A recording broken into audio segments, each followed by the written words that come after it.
हैं क्रिकेट के। South Africa में भारत ने सीरीज जीत ली है। भारत ने 3-1 से ये टी20 सीरीज जीती है। चौथे मैच में अफ्रीका को 135 रनों से रौंदा गया। संजू सैमसन ने नाबाद 109 रन की पारी खेली। तिलक वर्मा ने नाबाद 120 रन की पारी खेली और भारत ने अफ्रीका को 284 का टारगेट दिया था। साउथ अफ्रीका 148 रन पर ही ऑल आउट हो गई। बड़ा मार्जिन ये देखा गया।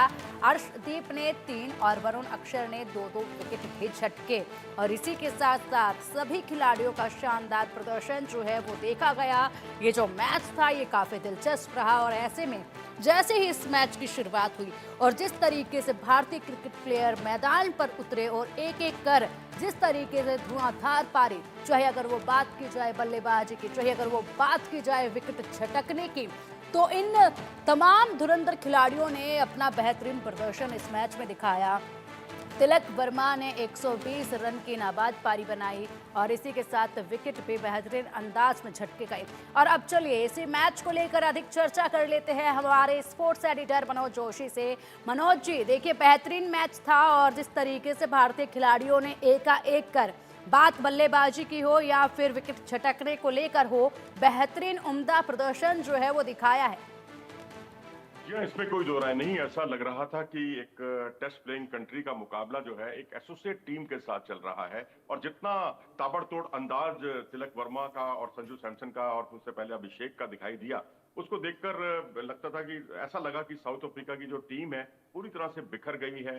ना उनसे फील्डिंग हो पा रही थी और गेंदबाजी में, क्योंकि उनकी लेंथ को बहुत जल्दी पड़ रहे थे ये तीनों खिलाड़ी, तो उससे बिल्कुल फील्डिंग इतनी प्रभावित हुई कि कई कैच भी छूटे और जो स्क्वायर बाउंड्री छोटी थी उसका भरपूर फायदा उठाया। लेकिन उसके बावजूद संजू सैमसन, तिलक वर्मा ने सामने जो बड़ी बाउंड्री है उस पर भी कई छक्के लगाए। तो इस तरह से एक रन मशीन, युवा ब्रिगेड की रन मशीन यहाँ देखने को मिली, जिसकी जितनी प्रशंसा की जाए उतना कम है। और आने वाले समय में उसने दिखा दिया है कि अगर यही कुछ सिलसिला रहा तो भारतीय टीम जो है, जो आज दुनिया में नंबर 1 टीम है, जो वर्ल्ड चैंपियन टीम है और जिससे ये उम्मीद की जाती है अच्छे प्रदर्शन की, ये प्रदर्शन उसका बदस्तूर इसी तरह से जारी रहेगा। बिल्कुल, बात की जाए तिलक वर्मा की और संजू की, तो ऐसे में जिस तरीके से बेहतरीन प्रदर्शन और नाबाद पारी इन दोनों ने मिलकर खेली, उस पर क्या कुछ कहेंगे? क्या रणनीति पहले से काफी बेहतर हुई जिस तरीके से पिछले मैच में भी देखा गया था? देखिए जी, जिस तरह से जो वर्ल्ड रिकॉर्ड बना है 23 छक्के लगने का, उसमें से 19 छक्के तो इन दोनों प्लेयरों ने ही लगा दिए, संजू ने भी और तिलक वर्मा ने भी। एक ने 9 लगाए, एक ने 10 लगाए। 10 छक्के तिलक वर्मा की तरफ से देखने को मिले।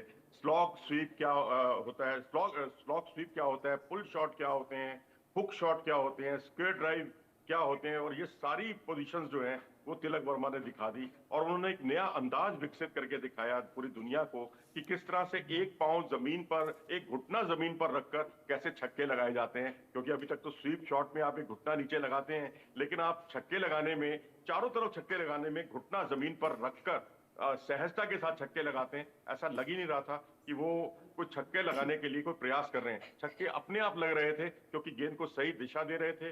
बैट स्विंग उनका बहुत अच्छा है, बैट को बिल्कुल सही मिडिल कर रहे थे, अब गेंद को मिडिल कर रहे थे बैट के साथ। और इस तरह से संजू सैमसन को अगर आप देखें तो उनके mid wicket shot, mid on, mid of के शॉट, स्ट्रेट उन्होंने ज्यादा अच्छे शॉट्स खेले हैं, एक्स्ट्रा कवर की तरफ ज्यादा अच्छे खेले हैं। लेकिन ये कहना ठीक होगा कि बेशक स्क्वायर बाउंड्री छोटी थी, लेकिन उन्होंने ज्यादा अपने आप को चैलेंजिंग बनाया अपनी पारी को। और जो लंबे शॉट जो सामने खेले हैं, सामने की बाउंड्री अच्छी खासी थी, 82 मीटर की लंबी बाउंड्री थी, वहां उन्होंने छक्के लगाए। तो वांडरर्स पर ये सबसे बड़ा स्कोर देखने को मिला।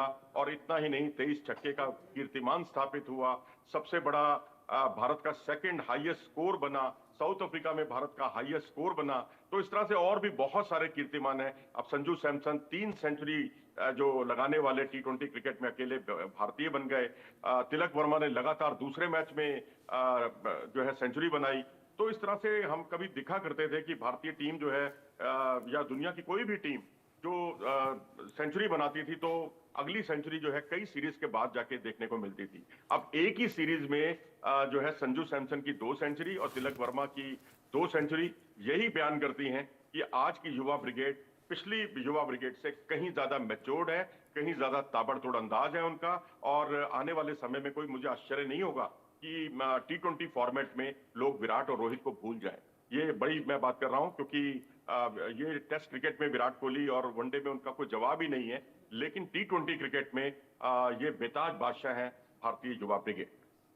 बिल्कुल मनोज जी, अगर इसी के साथ देखा जाए तो अफ्रीका के खिलाफ भारतीय टीम का ये बड़ी जीत जो है वो मानी जा रही है, क्योंकि जो फासला रहा 135 रनों का वो भी बड़ा फैसला था। बात की जाए पिछले मैच की तो उस वक्त जो मार्जिन था टीम की जीत का वो सिर्फ 11 रनों का था, लेकिन अब 135 रन, टारगेट का पीछा आधे रास्ते तक भी नहीं कर पाई अफ्रीका की टीम। जी हाँ, बिल्कुल। इसके लिए हमने देखो बल्लेबाजों की तो बहुत तारीफ कर दी और तारीफ के वो हकदार भी हैं, लेकिन अगर आप गेंदबाजी देखें, आप अर्शदीप को देखें, और अर्शदीप ने दिखाया कि पावर प्ले में क्या गेंदबाजी होती है। तीनों विकेट उन्होंने पावर प्ले में हासिल किए। पिछले मैच में उन्होंने पावर प्ले में 1 विकेट हासिल किया था, 2 विकेट उन्होंने क्लासेन और मिलर के उन्होंने हासिल किए थे स्लॉग ओवर्स में। तो दोनों चाहे पावर प्ले हो चाहे स्लॉग ओवर्स हो, दोनों में वो माहिर हैं। इसके अलावा अगर आप अन्य प्लेयर देखें, अक्षर पटेल, कितनी अच्छी जबरदस्त उनकी इकोनॉमी है। 2 ओवर में 6 रन।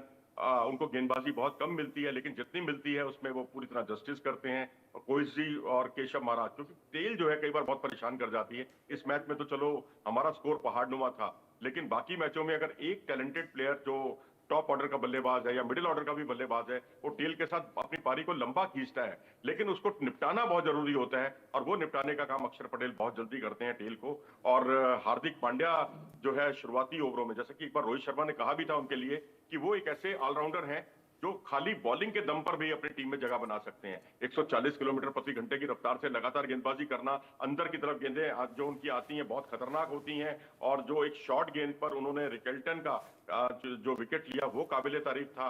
और अर्शदीप ने जो निप बेकर पर क्लासेन को आउट किया, लगातार दूसरी बार आउट किया है, वो अपने आप में काबिले तारीफ था। और जहां उनको लगा कि मार्करम जो है उनको वाइड दूर बल्ले से दूर गेंद की जाए, वो उनकी रणनीति बहुत कारगर रही। और जिस तरह उन्होंने रिजा हेंड्रिक्स को आउट किया, पहले आउट स्विंगर की और बल्लेबाज को माइंडसेट बना दिया कि इनकी गेंद बाहर जाने वाली है, और अगली ही गेंद उन्होंने इन स्विंगर कर दी जो अंदर की तरफ आई और उनका विकेट ले उड़ी। तो ये इंटेलिजेंट बॉलिंग होती है। मैं समझता हूं कि ये कंसिस्टेंट रहना चाहिए भारतीय टीम को इस पर, क्योंकि 26 में से 24 जीत भारत को हासिल हुई है इस फॉर्मेट में, टी20 फॉर्मेट में इस साल, ये जो अपने आप में एक कीर्तिमान है। और साउथ अफ्रीका अब सबसे ज्यादा ऑस्ट्रेलिया से हारी थी, अब सबसे ज्यादा जो है ओवरऑल रिकॉर्ड के मामले में भारत से हारी है। तो भारत यहां भी सर्वोपरि है। बिल्कुल बिल्कुल मनोज जी, बेहतरीन जिस तरीके से आपने विस्तार से बताया कि एक के बाद एक कई इतिहास भी जो है इस मैच के दौरान जो है वो रचे गए हैं। अगर अब हम बात कर लें, अर्शदीप सिंह ने 3 विकेट झटके, वरुण और अक्षर पटेल ने 2-2 विकेट झटके, और इसी के साथ साथ हार्दिक पांड्या, रमनदीप सिंह और रवि बिश्नोई ने 1-1 विकेट झटके। इन सभी को आपस में अगर कंपेयर किया जाए और पहले मुकाबलों के मैच, इस मुकाबले में देखा जाए, क्या इनका मतलब कितना कुछ ज़्यादा इन्होंने खुद को पॉलिश किया, कितना ज़्यादा बेहतरीन इनमें बदलाव जो है वो नजर आया? देखिए, आखिरी 2 मैच जो हैं चैलेंजिंग थे, खासकर स्पिनर्स के लिए, लेकिन स्पिनर्स ने अपना शानदार प्रदर्शन जारी रखा और 4 मैचों में 20 विकेट हासिल करना स्पिनर्स का, और वही साउथ अफ्रीका की जमीन पर दिखाया उन्होंने कि क्योंकि एक समय कुलदीप यादव और चहल की जो कलाइयों के जो फनकार थे, उन्होंने बहुत रिकॉर्ड तोड़ कामयाबी हासिल की थी साउथ अफ्रीका में। तो अब रवि बिश्नोई और वरुण चक्रवर्ती ने दिखा दिया कि कलाइयों के फनकार वो भी हैं, वो भी किसी से कम नहीं है। वरुण चक्रवर्ती तो मैन ऑफ द सीरीज थे, और जो 5 विकेट उन्होंने 5 विकेट हॉल किया टी20 क्रिकेट में, 5 विकेट हॉल बहुत चुनिंदा बॉलर कर सकते हैं। ये किसी सेंचुरी या 150 रनों से कम नहीं है। अद्भुत कामयाबी थी उनकी। और इस बार भी उन्होंने जिस तरह से डेविड मिलर का बहुत ही महत्वपूर्ण विकेट चटकाया, जो कि बहुत अच्छे रिदम में दिखाई दे रहे थे। तो यहाँ वरुण चक्रवर्ती, मैं कहूंगा कि इस वैसे तो बहुत सारे खोज हैं, लेकिन वरुण चक्रवर्ती का मैं गेंदबाजी के मामले में खास तौर पर नाम लूंगा कि उन्होंने हर मैच में अपनी मौजूदगी दर्ज की है। और बस थोड़ी सी फील्डिंग के क्षेत्र में अगर वो सुधार करें तो वो टी20 फॉर्मेट में नियमित भारतीय टीम के सदस्य बन सकते हैं।